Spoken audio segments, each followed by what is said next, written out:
భూలోక వైకుంఠంలో నివసించే ఆ దివ్య స్వరూపం మన శ్రీ వెంకటేశ్వర స్వామి. సాక్షాత్తు మహావిష్ణువు అవతారంగా మనం విశ్వసించే ఈ స్వామి అనుగ్రహం పొందటం ప్రతి భక్తుడికి ఒక విశేషమైన భక్తి అనుభవం. ఆయన కన్నుల్లోని కరుణాకాంతి భక్తుల హృదయాల్లో అనురాగాన్ని నింపుతుంది. ఆయన సాక్షాత్తు కరుణానిధి, ధర్మరక్షకుడు మరియు లోకహితకారి అని మన పురాణాలు చెబుతాయి. స్వామి సేవ చేయడమంటే కేవలం పూజలు, నైవేద్యాలు మాత్రమే కాదు, మనలో వినమ్రత, సమర్పణ మరియు అహంకారరహిత భక్తిని పెంపొందించుకోవటం. ఓం నమో వెంకటేశాయ అనే ఈ దివ్య మంత్రం భక్తుని చిత్తాన్ని శాంతింపజేస్తుంది. మన మనసులోని అలజడులను తొలగించి ఆత్మను శ్రేయస్సు మార్గంలో నడిపిస్తుంది. భక్తుడు తన అహంకారం, ఆకాంక్షలను విడిచిపెట్టి స్వామి పాదాల దగ్గర తలవంచి ప్రణమిల్లినప్పుడు ఆ దివ్య చింతన మనసులో వెలుగులు నింపుతుంది. ఆ భక్తి మాత్రమే మన జీవన సారాన్ని శుభ్రపరచగలదు మరియు మనసును మోక్షపదంలో నడిపిస్తుంది. స్వామి అనుగ్రహం లభిస్తే మన జీవితమే ఒక గొప్ప ఆధ్యాత్మిక ప్రయాణం అవుతుంది. ఆ కరుణా సముద్రుడు శ్రీనివాసుడిని మనసారా ధ్యానించుకుందాం. ఓం నమో వెంకటేశాయ.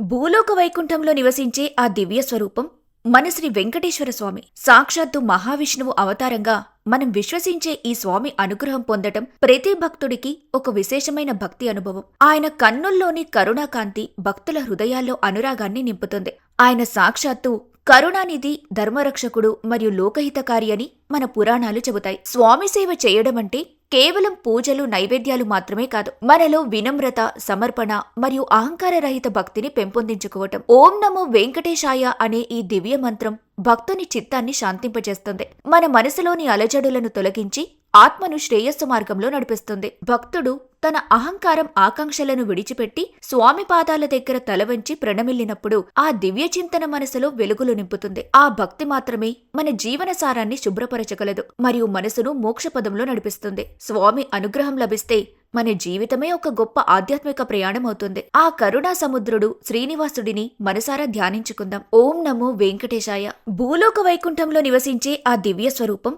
మన శ్రీ వెంకటేశ్వర స్వామి. సాక్షాత్తు మహావిష్ణువు అవతారంగా మనం విశ్వసించే ఈ స్వామి అనుగ్రహం పొందటం ప్రతి భక్తుడికి ఒక విశేషమైన భక్తి అనుభవం. ఆయన కన్నుల్లోని కరుణాకాంతి భక్తుల హృదయాల్లో అనురాగాన్ని నింపుతుంది. ఆయన సాక్షాత్తు కరుణానిధి, ధర్మరక్షకుడు మరియు లోకహితకారి అని మన పురాణాలు చెబుతాయి. స్వామి సేవ చేయడమంటే కేవలం పూజలు, నైవేద్యాలు మాత్రమే కాదు, మనలో వినమ్రత, సమర్పణ మరియు అహంకారరహిత భక్తిని పెంపొందించుకోవటం. ఓం నమో వెంకటేశాయ అనే ఈ దివ్య మంత్రం భక్తుని చిత్తాన్ని శాంతింపజేస్తుంది. మన మనసులోని అలజడులను తొలగించి ఆత్మను శ్రేయస్సు మార్గంలో నడిపిస్తుంది. భక్తుడు తన అహంకారం, ఆకాంక్షలను విడిచిపెట్టి స్వామి పాదాల దగ్గర తలవంచి ప్రణమిల్లినప్పుడు ఆ దివ్య చింతన మనసులో వెలుగులు నింపుతుంది. ఆ భక్తి మాత్రమే మన జీవన సారాన్ని శుభ్రపరచగలదు మరియు మనసును మోక్షపదంలో నడిపిస్తుంది. స్వామి అనుగ్రహం లభిస్తే మన జీవితమే ఒక గొప్ప ఆధ్యాత్మిక ప్రయాణం అవుతుంది. ఆ కరుణా సముద్రుడు శ్రీనివాసుడిని మనసారా ధ్యానించుకుందాం. ఓం నమో వెంకటేశాయ.